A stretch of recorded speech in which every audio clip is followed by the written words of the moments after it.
Turn the lights on to turn the lights off. Hello everybody, my name is Marco Bagnoli, I'm a cinematographer, and today we're looking at the Madison Beer music video. Sometimes you need a night scene and it should feel and look dark, but how do you light something that it looks dark and sell everyone the illusion that you didn't use the light at all? In this cinematography breakdown I will show you exactly how to do this and show you how to light several different scenes from the music video. Before we go to the night stuff, I will show you some different scenes at the beginning. This is the first shot and we have her being in the kitchen, just doing her thing, looking for something. This is a look a lot of people want to recreate. But how do I achieve something like this? For this shot, you actually just need one light. But the secret is in your camera position and exposure. We choose our camera position, and most of the time, it's very nice to shoot through a door. The reason for it is, as a cinematographer, we want to lead the view of the audience into the direction we want. And with doing that, we make the image actually smaller. So we don't have to look here. The camera and position tells us, our viewing angle is only in this center. Also, it creates depth. We always work with light layers. And when we remove the light on this side, we actually have the first layer being dark and then the next one bright. We have made the two-dimensional image a lot more three-dimensional. So first things first, an easy trick to do. You see it when you are watching for it in every movie, every commercial. Nice way to establish a scene. So next thing you have to consider is your exposure, and you try to keep your highlights. That's the trick most of the time. Put your camera down, throw it in D until you get on around 90 IRE most of the time. This is the peak you should go. You shouldn't go higher or too low. The image gets pretty dark, but I think that's a nice area where you can be. And this effect only works if you plan on putting curtains in front of the window, because they diffuse the light very cool, gives a little bit of texture, and it removes the distraction from the outside. So you put your camera, set your exposure. Now it still doesn't look good.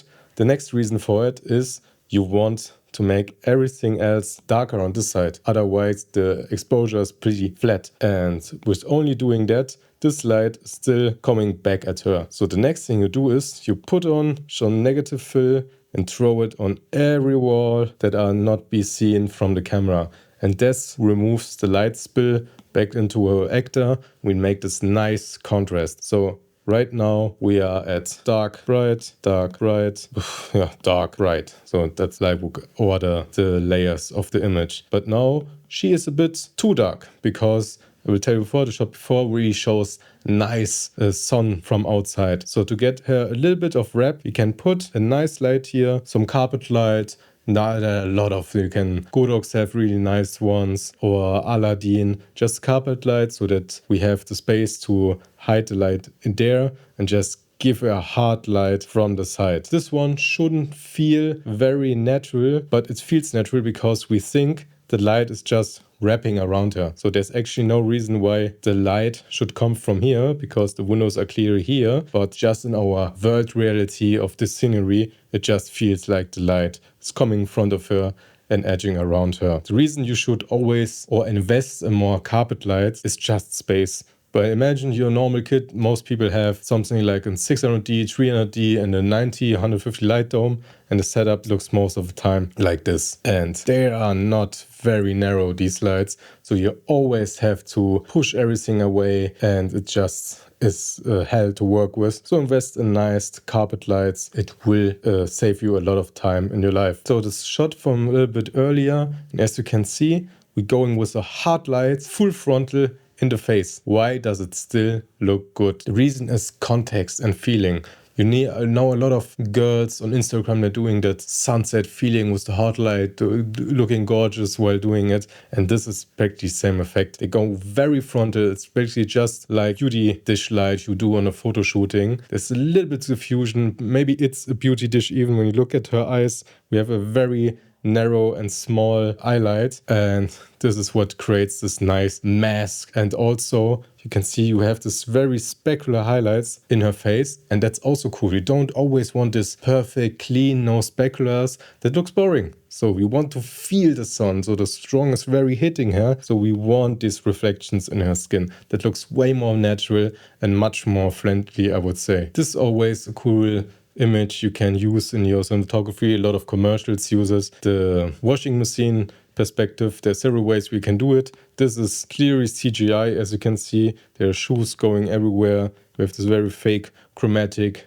aberration here, and it's much cheaper to do it, but you can also buy a washing machine sometimes, so it's cheap one, a broke one for 20-30 bucks, but to move them and do something with it's very annoying, but the effect will look better, more natural. But in a scene like this, when it's a throwaway shot and like a music video where you have to fill 2 to 3 minutes and not only 15 seconds, just do it CGI or with AI or do a Photoshop overlay. There's several ways nowadays how you can do it. But the secret to this scene is also a strong side light. When you really frontal to someone, and now you have to imagine the light, there's no light coming from the washing machine. And with giving her a strong side light, we're creating contrast in an otherwise very plain and not three-dimensional shot. So this is one of the night shots I'm talking about, and as you can see, there is no practical on there. It's just dark. It doesn't feel like there's a light. The only light we feel is some moonlight here. And how do we light a scene like this? And it's actually pretty easy,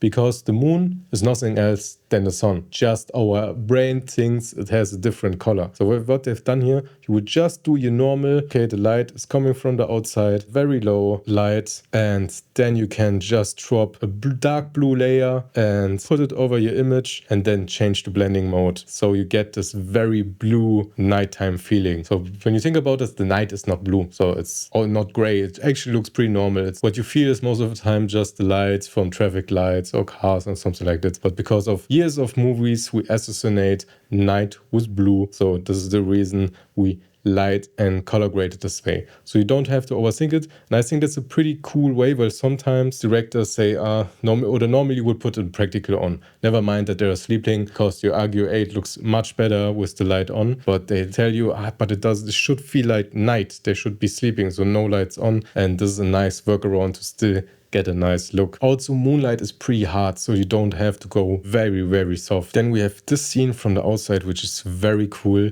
But that's not something you can achieve very easy on a smaller budget. This is a big budget type shot, because to haze and smoke in the whole area, you need big machines. You need a lot of machines, and you have to run for a few hours so that you get this atmosphere. You have to hit the right moments. There shouldn't be no much wind. Working outside with smoke is one hell of a drug, I tell you. But why does the shot look so cool?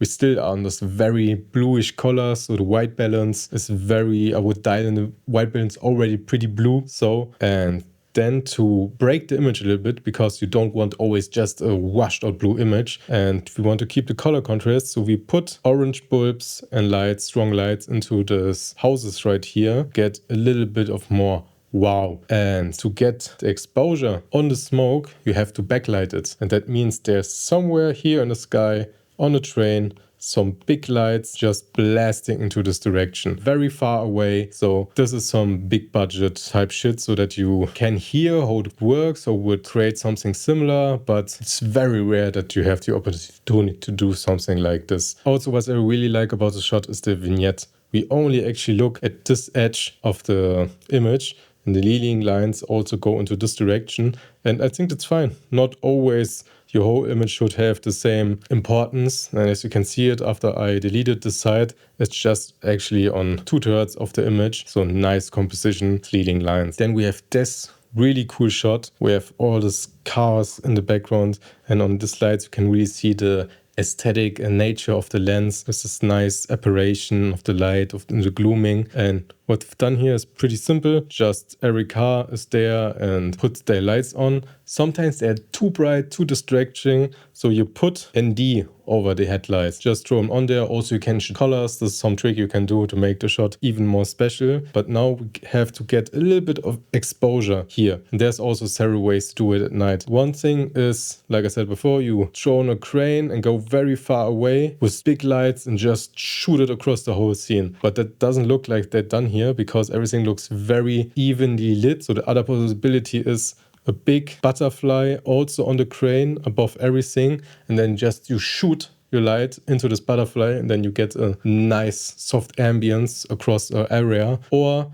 you use something like balloon light where you put helium in there and it's just a big balloon with lights on, and this also gives you a nice ambience. So, and that you also put on a very cool color, create this nice color contrast. Also in the background they put on some street lights to enhance even more the color contrast, and this light is pretty safe to explain. Just light very high with a spot mount, with the round attachments or the base setting, and just throw a circle on her. And overall, I think this image looks really cool because there's a lot of tension, a lot of things to look at, and just a nice aesthetic. Also here in the close-up, we can see this really nice anamorphic glass flaring across the scene. Because of the hard light, everything looks more dramatic. The scene feels really intense. And also, as you can see here, with working with women in this music industry, it's always when you work with hard light, you still have to do it very frontal. They hate shadows. You don't lighting a woman like this in this industry that this side of her face is very dark, almost impossible. If you look closely, most of the time, their face, never mind the situation, always looks the same lit, and it's okay, something you have to think about it, but sometimes it makes things also a little bit more difficult. So if you enjoyed this video, check out the descriptions for nice discounts. My name is Marco Bagnoli, and I'll see you next time.